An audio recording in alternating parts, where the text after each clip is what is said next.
D23 Brazil में captain America brave new world के trailer के अलावा थंडरबोल्ट्स का भी एक स्पेशल लुक दिखाया गया, जिसे टाइटल रखा गया Thunderbolts D23 Brazil special look, जिसका मैं यहाँ करने जा रहा हूँ ब्रेक डाउन पर उससे पहले लाइक सब्सक्राइब कर दीजिएगा, नोटिफिकेशन घंटी बजा दीजिएगा ताकि अपडेट्स मिलते रहे आप लोगों को। और वेलकम टू द चैनल जो प्लेटफॉर्म है MCU, DC और फिल्मों की हर खबर का जस्ट अ रिव्यू। शुरुआत होती है पूरे के पूरे सीन के साथ जो हमें दिखाया जाता है, जहां गाड़ी के अंदर दिखते हैं येलेना बेलोवा, फ्लोरेंस पू का किरदार, जॉन वॉकर, वाइट रसल का किरदार, घोस्ट हैना जॉन केमन का किरदार, डेविड हार्बर एज एलेक्सी शोस्ताकोव एके रेड गार्डियन। ये लोग एक गाड़ी के अंदर बैठे हैं जहाँ लिखा हुआ है red guardian limo service protecting you from boring evening.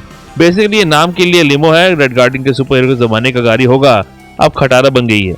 तो ये काम कर रहा है रेड गार्डियन अमेरिका में जाके, जहां वो अपनी खटारा गाड़ी रेंट पर दे रहा है लोगों को और अपनी अनटाइडी जिंदगी जी रहा है। कुछ लोग पहुंच जाते हैं इनके पीछे, एलेक्सी अपनी गाड़ी के अंदर के इंस्टॉल पावर्स को इस्तेमाल करने की कोशिश करता है। ऐसी गाड़ियां हमने अक्सर जेम्स बॉन्ड की फिल्मों में देखी है, पर क्योंकि एलेक्सी की गाड़ी खटारा है तो ये गैजेट्स काम नहीं करते। तभी वहां पहुंच जाता है विंटर सोल्जर एके बकी बार्न्स यानी कि सेबेस्टियन स्टैन का किरदार, जिनकी एंट्री होती है एक बाइक पर, बिल्कुल आर्नल्ड श्वार्ज़नेगर के टर्मिनेटर के बाइक चेस सीन की तरह। बकी एक गोल्ड शेप का बॉम्ब छोड़ देता है एलेक्सी की गाड़ी पर। ऐसे ही बॉम्ब हमने ब्लैक पैंथर को इस्तेमाल करते हुए देखे थे अपनी फिल्मों में, और क्योंकि बकी का नया आर्म वकांडा से ही मिला है तो हो सकता है उसे इस तरह के गैजेट्स और बॉम्ब्स भी वहीं से मिल रहे हो। अगले क्लिप में दिखती है जूलिया लुई दे फ्रूस एज वैलेंटीना एलेग्रा दे फोंटेन, जो दिखी थी सबसे पहले falcon and the winter soldier में, उसके बाद ब्लैक विडो मूवी के पोस्ट क्रेडिट सीन में भी दिखी थी वो, और ब्लैक पैंथर वकांडा फॉरएवर में भी दिखी थी, जहां रिवील किया गया कि वो CIA की नई चीफ है MCU में। वैलेंटीना कहती है ये How crazy is it to think of all the monumental fights that happened exactly here where you're standing? जो कंफर्म करता है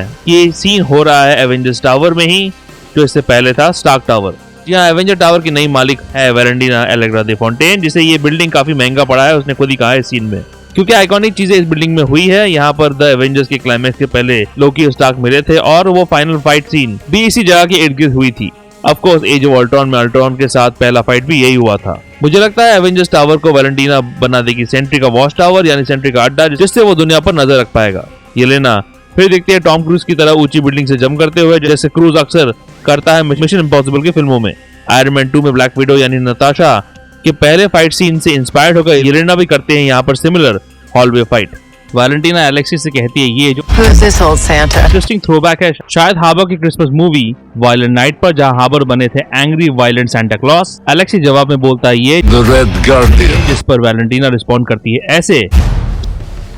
इसे देख के मुझे guardians of the Galaxy volume 1 के इस सीन की याद आ गई, जब स्टार लॉर्ड ने जिमोन हॉन्सू के किरदार को अपना नाम बताया था, जिस पर जिमोन ने कहा था ये Who? अब इस ट्रेलर के कई सारे शॉट्स में टास्क मास्टर कहीं दिखती है कहीं नहीं, और ये देखकर मैं इस निष्कर्ष पर पहुंचा हूं कि टास्क मास्टर इस फिल्म के इनिशियल पलों में ही मर जाएगी, और जितनी भी चीजों में हमने बाद में उसे देखा है हो सकता है उसे डिजिटली ऐड किया गया होगा ताकि हमें बेवकूफ बनाया जा सके और इस सस्पेंस को कायम रखा जा सके। Russian super soldier Alexei discuss करता है बकी के साथ कि उसे किस तरह का सुपर सोल्जर सीरम दिए गए थे। बकी को कैप्टन अमेरिका 1 के दौरान हाइड्रा ने किडनैप कर लिया था और टॉर्चर ब्रेन वॉश करके उसके अंदर हाइड्रा के वर्जन का सुपर सोल्जर सीरम डाला गया और उसे बनाया गया विंटर सोल्जर। एलेक्सी पर तो शायद सस्ता रशियन सुपर सोल्जर सीरम डाला गया होगा।